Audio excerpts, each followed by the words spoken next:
courage in the face of life's greatest adversities. Born with 3-inch arms and standing a little over 3 feet tall, Gabe lives out his message courageously, sharing his experiences and reaching deep into the hearts of those who hear him speak.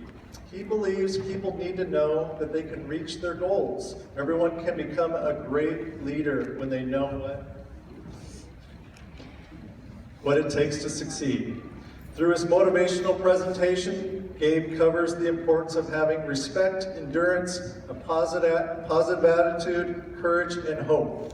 Over the past 12 months, Gabe has reached over 20,000 students throughout the U.S., and that is just the beginning. Gabe has been featured on shows such as Good Morning America and The Oprah Show.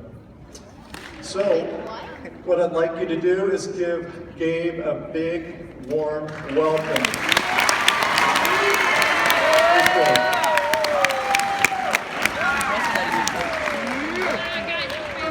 Thank you, Mr. Sauer. Clap once, clap twice. How y'all doing? I've been hanging out with the Leota kids for a little bit, so to progress, how are you doing? Yeah, you guys ready to have some fun? Yeah. All right. You guys glad it's Friday? Yeah. Yes, me too. Like Mr. Sauer said, my name is Gabe. I went to school here at Leota. I went to Woodinville. I went to University of Washington for a couple of years, and then I went to Cascadia Community College for a couple of years as well. And this is my full-time job. I travel around. I speak to young people just like you about reaching your goals, how to get there, and ultimately just being able to overcome and knowing that you're capable of doing whatever it is you put your mind to. Because as you can tell, me being 3 feet 4 inches tall, it's probably been very hard to get to where I want to go. So the experiences that I've used, I'm hoping that you can use them yourself to get to where you want to go as well. So first, what I want to do is I want to talk about my friend. My friend Ruthie right here. This is Ruth. Everybody say hi, Ruth. Hi, Ruth. Nope. Sorry, she has done this in with me, so she's having a hard time. How are you? You say good? Okay.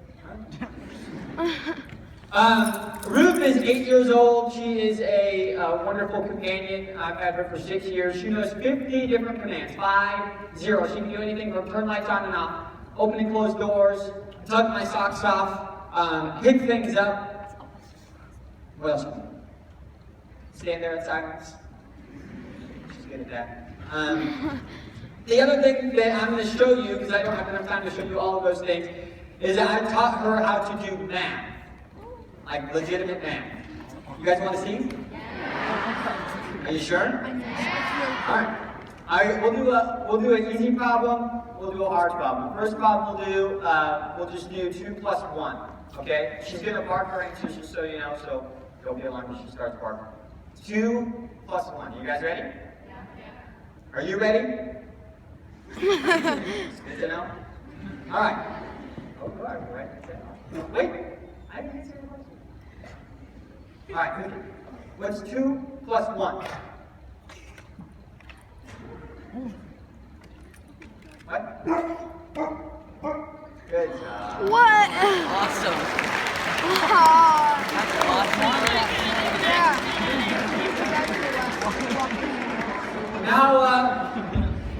Now we'll do a little bit of a harder question. How many of you guys know your square roots? Good. I was hoping that most of you would raise your hands. But, all right.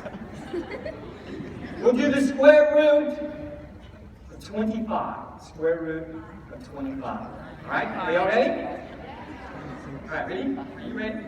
Okay. What's the square root of 25? Come on. Yeah. Amazing.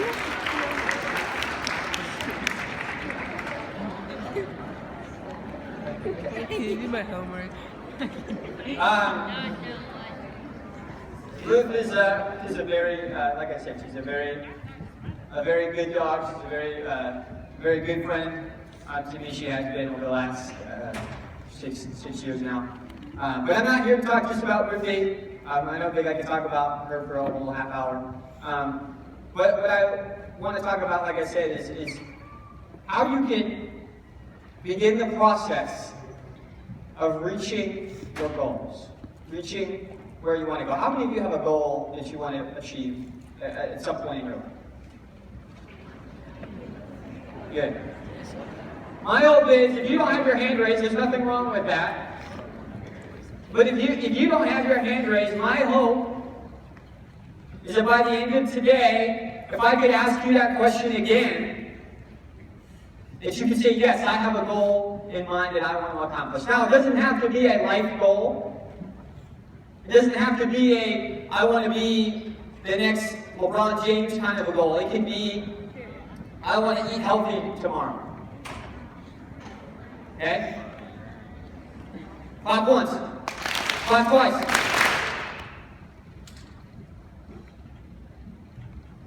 So, let's talk about, I want to ask 2 questions to you today. And I want you to think about these questions.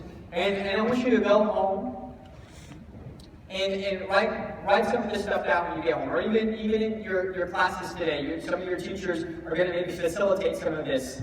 My 2 questions are, the first one is, what are you reaching for?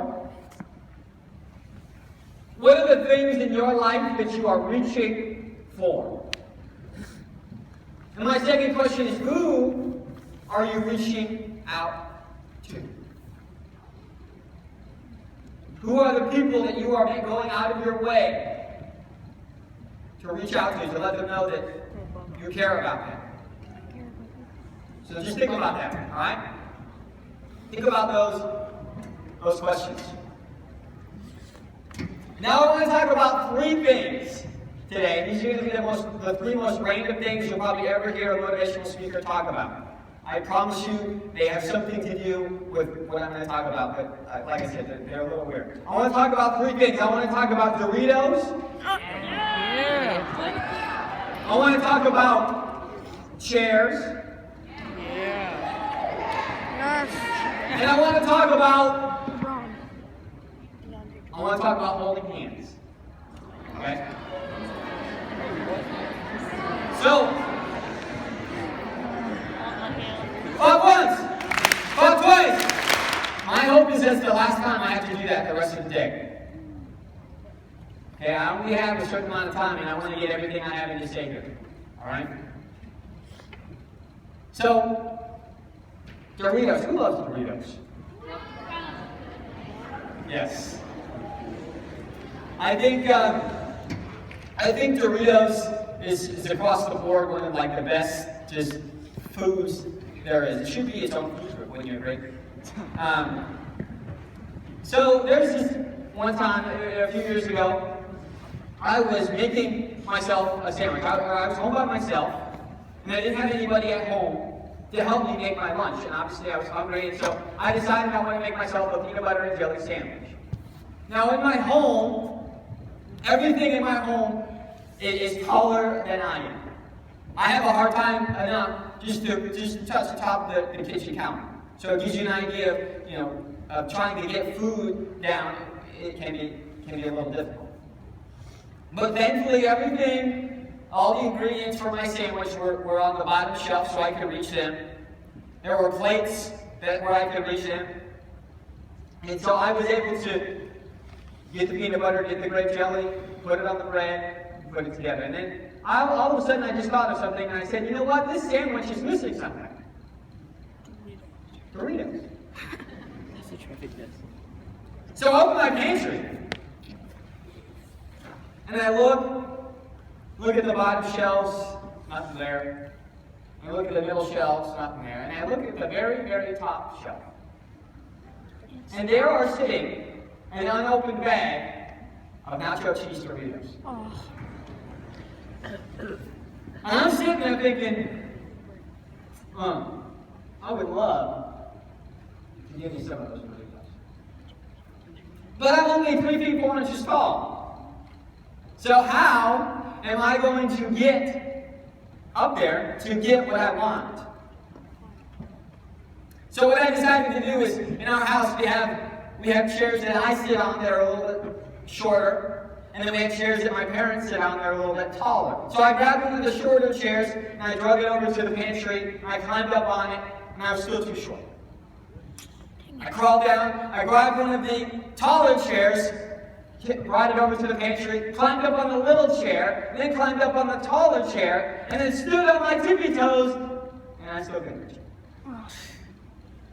So then I was just thinking like, man, maybe today it's just not meant to be that I'm supposed to eat Doritos.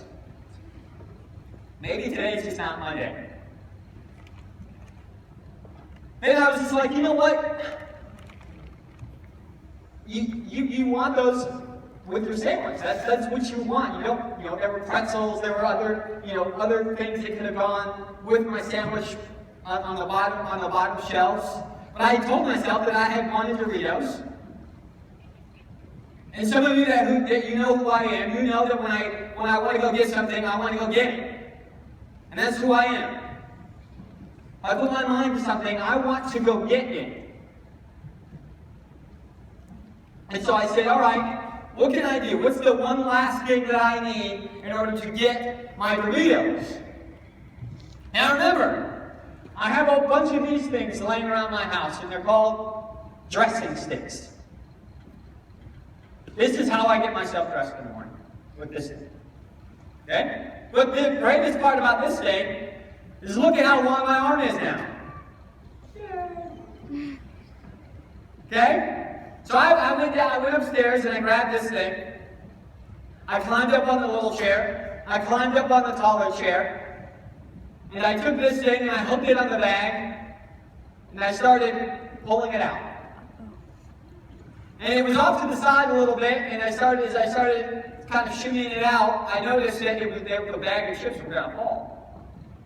And I was very scared that my bag of chips were going to fall. So I'm shimmying them out.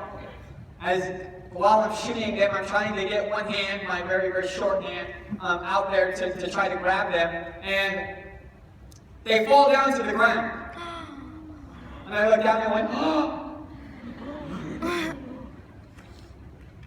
Okay, they're not open, we're good. They're good. They didn't bust open, so we are good. Hello. Will you come grab me?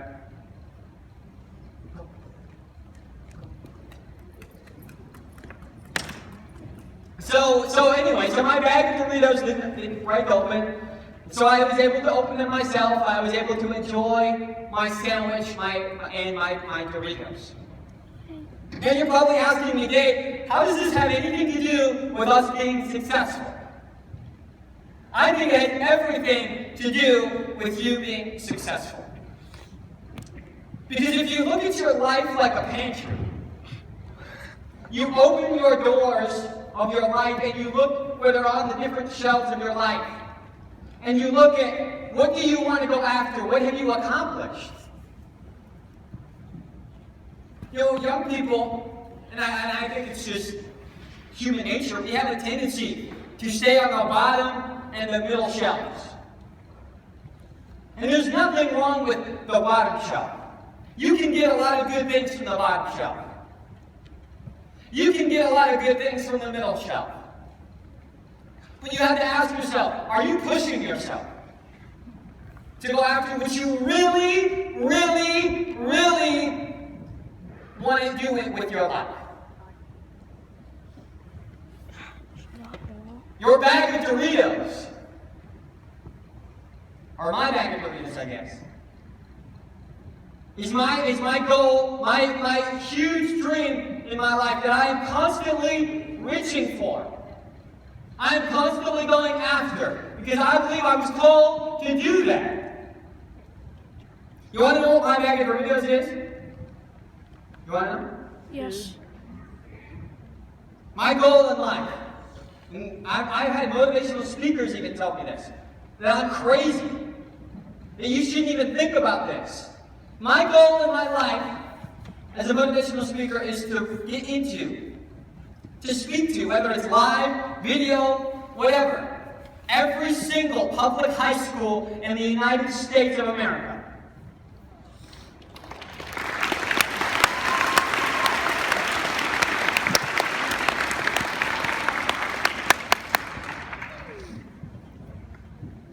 I've had people tell me it's hard. I've had people tell me it's almost near impossible.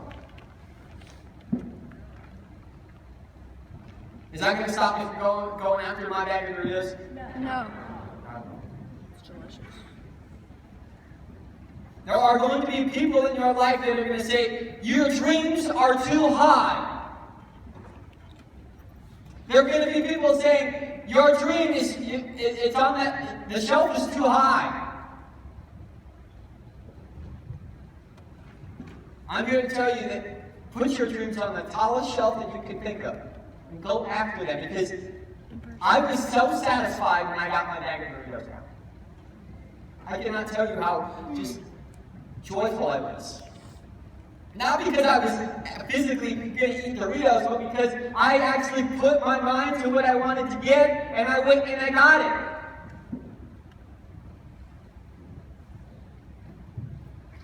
So if you have that dream, and it's maybe sitting on the middle shelf, I encourage you to put it on the top shelf.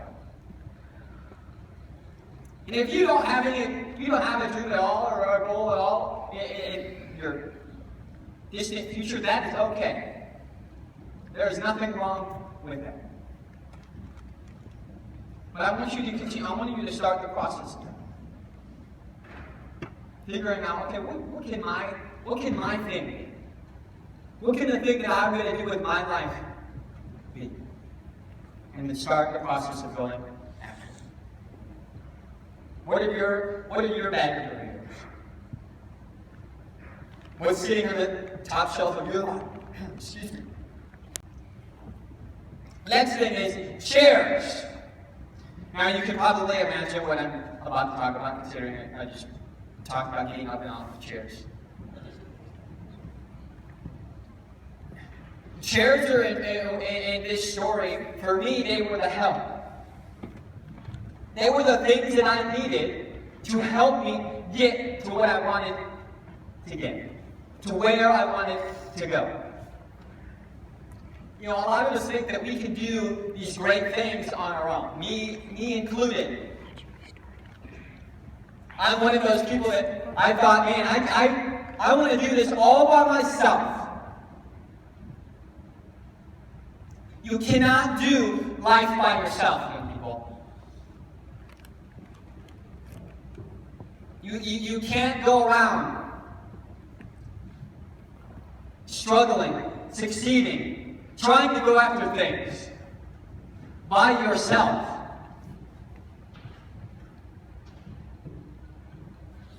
There's some things that you can't do. There's some things that other people will help you do. There's some things that you can do that you need to help other people. That's why we can't do this by ourselves. We need to do this together. We need to do this with help. And I could have, if my parents were home, I could have easily said, hey, Mom, Dad, can you make me a sandwich? You know, that they would have been able there to help me, and that would have been awesome. But for me, in this situation, I had to find help from the oddest places of my life. I had to go find 2 chairs and a dressing stick. You might have to look in different and weird places of your life to go find help. And just odd things. People that you would think you would never ask for help for in your entire life. You might go up to them and say, can you help me?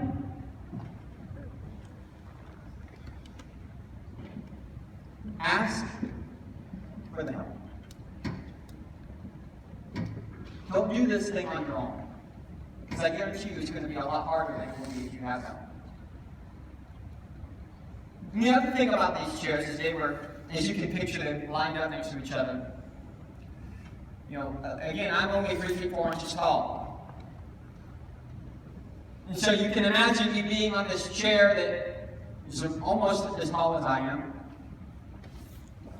So I'm standing probably maybe 6 feet tall, 6 feet in the air. You can imagine when I got up there and I looked down, I got a little nervous. Yeah, because the chair also swivels. So I'm sitting there on my tippy toes as this chair is like swiveling back and forth.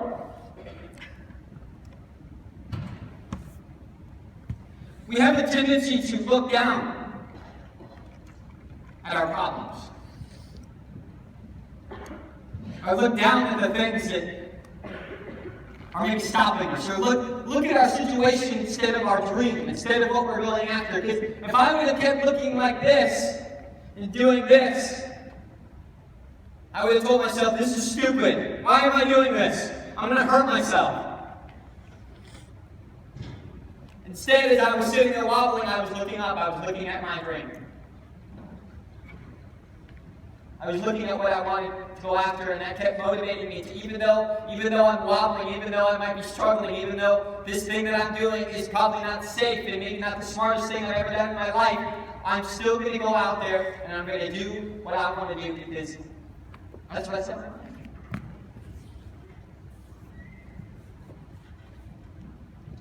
Young people, you have a tendency to do this, and I'm not saying it's a bad thing, it's a normal thing. But what we need to do is get our eyes off of our problem, get our eyes off of the things that might be in front of us as our obstacles, and get our eyes on the thing that we want to go after. Because if you put your eyes on those obstacles, those are going to scare you. How many of you have ever faced an obstacle in your life? Raise your hand. Everybody's answering. How many of you have enjoyed the obstacle that you have gone through? Okay, that's it. That's it. Interesting. I'll tell you, every obstacle I've ever gone through, I have never enjoyed it. Because it's hard. There are so many times that life has told me to lay down. Life has told me, Dave, look at your problem. Don't look at your dream. Give up. You're not worth it!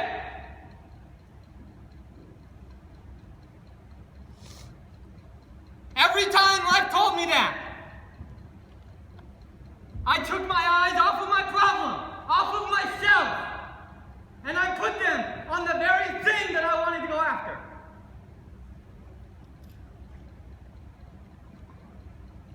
This motivational speaking thing is not easy. I love this part of my job. Being able to speak in front of you. But there are so many other parts of my job that you don't even see that are hard. And there are times where I tell myself, give up. Do something different.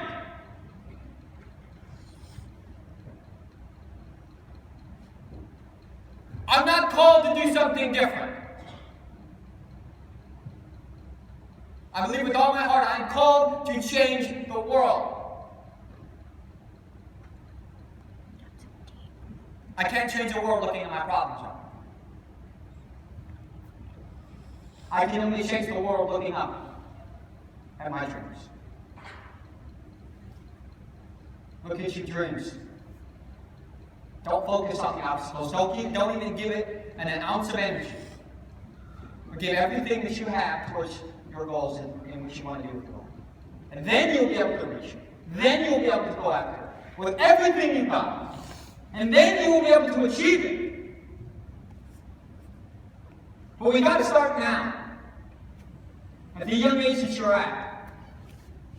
Start now going after what you want to go after.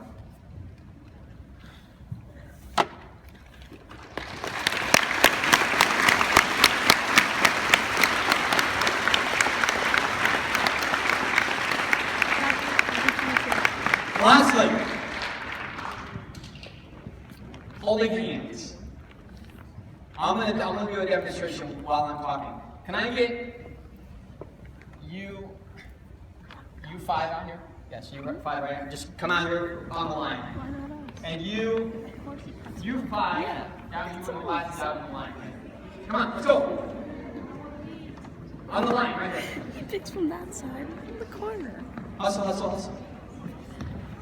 I want you guys to make a circle holding your hands or locking arms, whatever you feel more comfortable with. Right here. And you do the same thing with each other. With each other. Now here's the thing about just life, and especially, and I love the fact that we're bringing two schools together because here's the representation. So this is Timbercrest, and this is Leo. Yeah. And here's Leota's cool community. They're doing great. They're having a great time with each other. They're friends.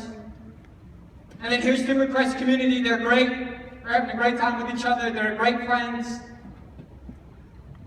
And then something happens. You get into 10th grade, and you all go to high school together. Trust me, I've seen this. This happens. You come over here from Timbercrest and you go, those kids are from Leota? I'm going to stay over here. Or, can you believe the shoes that those guys are wearing? I'm going to stay over here in my little room. Trust me, having a group of friends is awesome. If you have a core group of friends, I think that's great.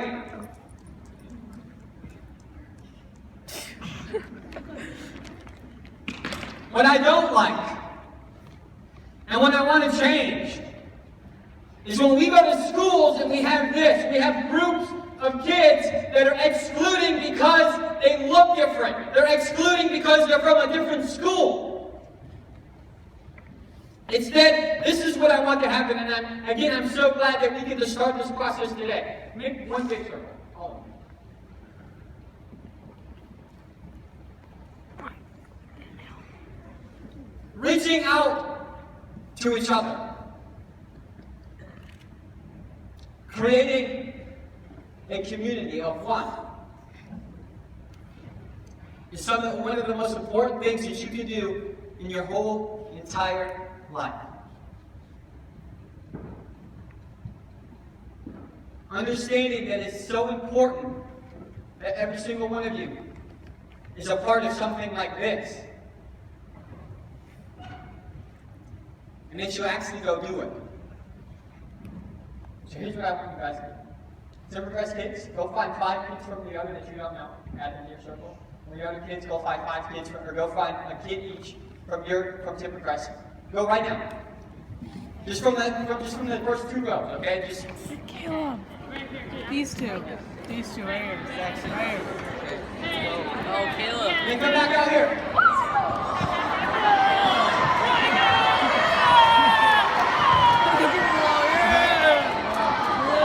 Make a circle. Make a circle.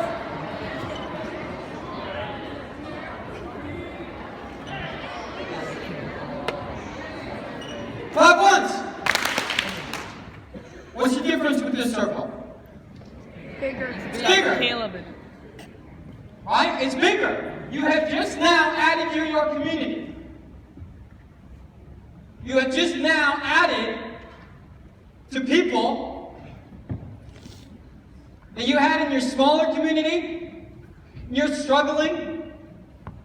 And maybe the people in your community can't help you. So what do? You go out and you add some more. And you make your circle bigger. You make your community bigger. Every one of you, go grab one more person. Right now. Let's go.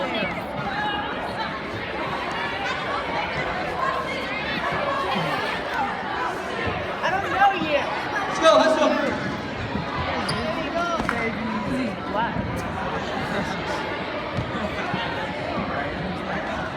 Make your circle.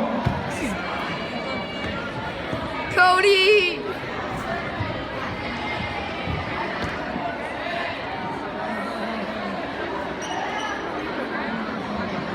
Oh, Riley, let's eat their lunches.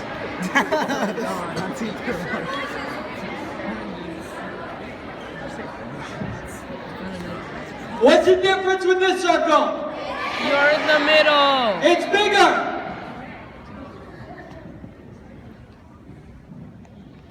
My point is Is it instead of reaching out to the people that you know and just creating your little cliques that you like to create? Let's get rid of those. Get rid of cliques. Get rid of groups that exclude people. Get rid of the things that remind people that they're different. Let's just understand, guess what? You are all different. None of you is the same.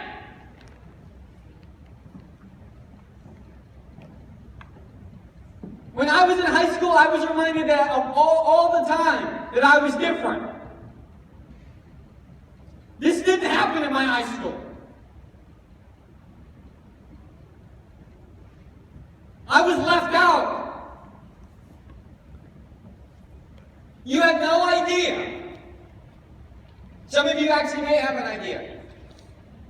When you feel left out,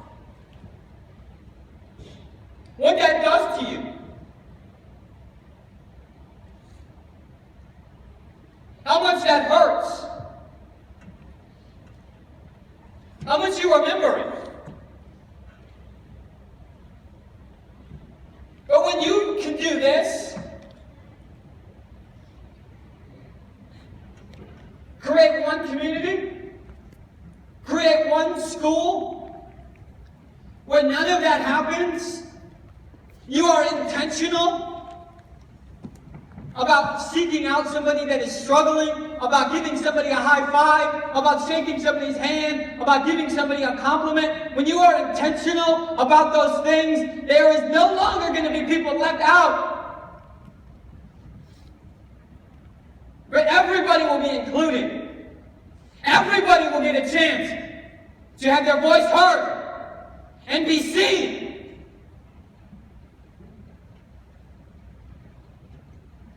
Reach out to one another. In your own school. In other schools. In your community. It's awkward, I know. It's weird sitting around here holding each other's hands. Some of you don't even know each other. You have no idea what you could have just done by just going and picking out somebody random.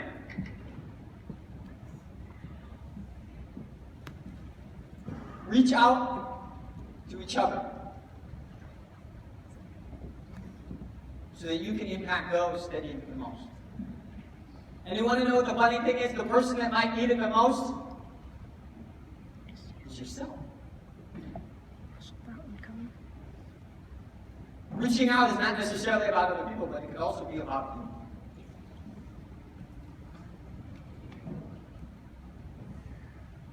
you. Reach out. Affect the people that need to be affected. Which is everybody. Sound good?